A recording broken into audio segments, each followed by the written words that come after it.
Hello everyone. Today we are going to read the lesson The Stranger. One may belong to a different country, come from a different background, or wear different clothes, but it's the feeling of oneness that breaks all barriers.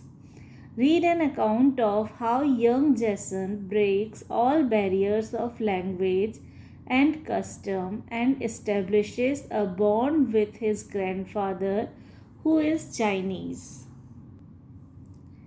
I tried to imagine if my grandfather would be like my father, tall and strong, or like my mother, short, delicate, and talkative.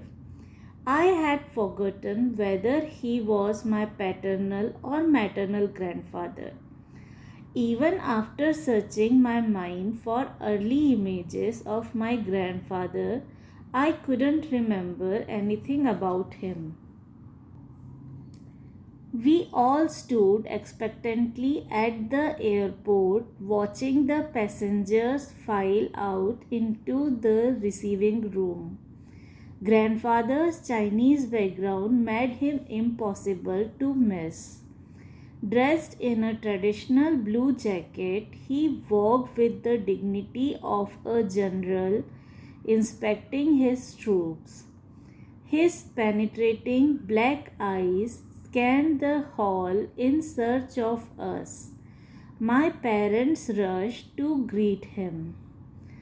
In an excited voice, my father called out, Ni hao, ni the sen, ti can, shi li, hin hao. Hello, are you tired from your trip? You look great. My parents said much more, but I could no longer follow. Grandfather gave us all hugs and kisses. Yet my brothers and I stood apart, wondering what to do, for we had just realized that he spoke only Chinese. Under the frowning eyes of my parents, I said hesitantly, Ye ni hao, wow. I faltered, trying to remember what I was supposed to say. My grandfather looked first at me, then at my parents. My mother explained that we were as poor in Chinese as he was in English. A month had already passed since grandfather's arrival. On a Friday afternoon, while my brothers were absorbed in their games, I stole a quick glance at my grandfather. He stood rigidly, staring out of a window, his eyes filled with loneliness and frustration. I suddenly remembered the games he had brought for us: Chinese chess and some sort of beanbag. We had thanked him with our rehearsed xie and made attempts to understand the gifts. Yet, even after numerous explanations, the gifts remained beyond comprehension to us. Then they were symbols of his culture but now lay untouched on the table. Later that day, I sneaked into my grandfather's room. He was dressed in a silk shirt with patterns of colorful Chinese birds. He softly hummed a Chinese tune. I studied the expression on his face, serious and somewhat sad. He seemed to be reminiscing. For at one point, tears found their way down his weathered cheeks. I gently closed the door, trying to understand what I had seen. A few days later, I found my dad alone, reading an issue of a sports magazine. When he saw me standing near him, he put down his magazine and asked, "Is there something wrong, Jason?" "It's grandfather. I have noticed that you haven't exactly gotten to know each other yet. Why don't you give him and his culture a chance?" "I don't really understand him, Dad." My dad gave me a small sigh. "Maybe it will help if I tell you little more about him. Did you know that he served as a general in the Chinese army during World War II? No. Well, life may be calm for him now, but let me tell you, he has gone through many adventures. In fact, I remember him telling me once about how we escaped from China. I think the year was 1946, right after World War II. Your uncle and I were just babies then.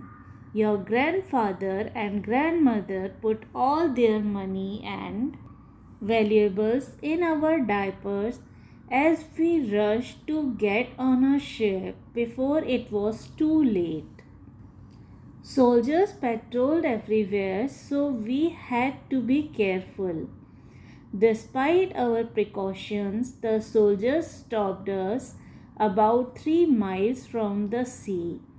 But at that very moment, they were distracted by another person, a well known general they recognized. Almost completely preoccupied with him, the soldiers paid scant attention to us. My parents made a break for it with us and managed to board one of the last ships to Taiwan. They had left their homeland forever on a journey to Taiwan and an uncertain future. My mood became somber. That night in bed, I wondered how father and mother were able to become so well adapted to two different cultures. As I dozed off to sleep, a question kept nagging me. Why wasn't I more like my parents? Autumn waned, and soon Christmas was on everyone's mind. What was I to get for my grandfather? I decided on a headset, for I wanted him to have something from the American culture. We gathered around a fire next to our Christmas tree on Christmas Eve and sang Silent Night. Although grandfather had not understood completely the holiday of Christmas, he did his best to sing along. The next morning, we opened our gifts with the usual excitement that accompanies Christmas morning. I was wondering what grandfather would think of my gift. After seeing the headset, his face showed a blank. He didn't understand at all. Then my mother came to the rescue. She put in a Chinese tape and showed him how to use it. A wide grin appeared as he listened on his new headset. His eyes glowed bright as he gave me a big hug. This time I hugged him back. February was the month of the Chinese New Year. Our whole family drove from Naperville to Chinatown in Chicago.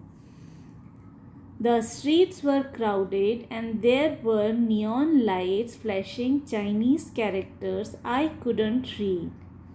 Grandfather seemed much at home, pointing here and there and explaining what was going on in the street.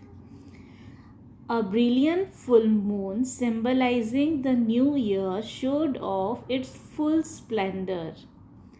As we watched the celebrations, I watched my grandfather again. He was enjoying himself to the fullest, experiencing a culture rich in tradition and customs, a culture that was his own. He turned his head towards me. Finally, his eyes locked with mine, and we both smiled at the same time. So, this was the reading of our lesson, The Stranger. If you have any doubt or query, you can ask me in the comment section below. Also, you can find the links to other chapters in the description box below. Thank you, everyone.